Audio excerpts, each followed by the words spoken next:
watching this YouTube motion picture about some of the negative things about the RV life. As I said before, I'm not interested in getting an RV, but I like the stories, so I watch it, which makes me think about the downside of traveling in your car.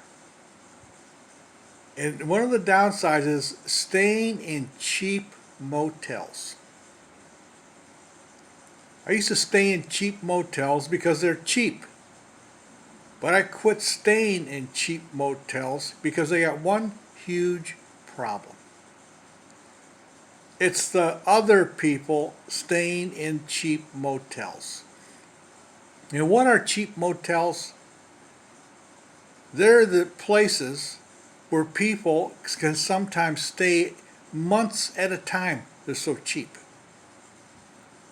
They're the places where workmen who are traveling on the job stay.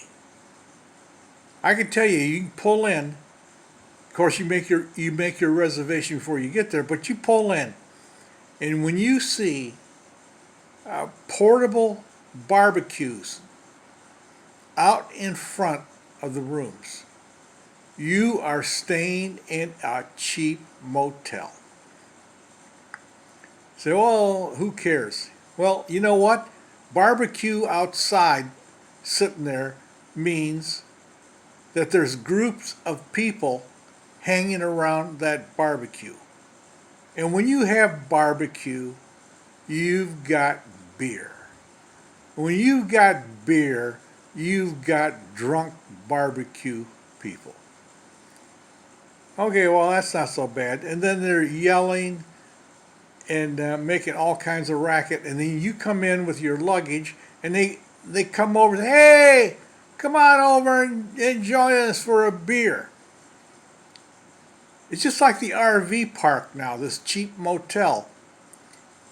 You are invited to socialize with these drunks who you don't even know.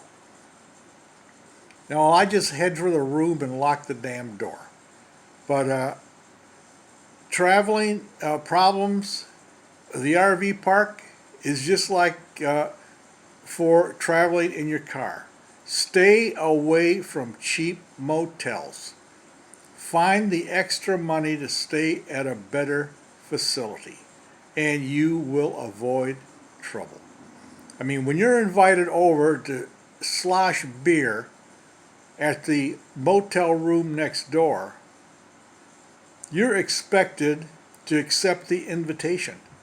Otherwise, people get insulted. And you don't want to go to a motel and have to insult people. You don't know what the reaction is going to be.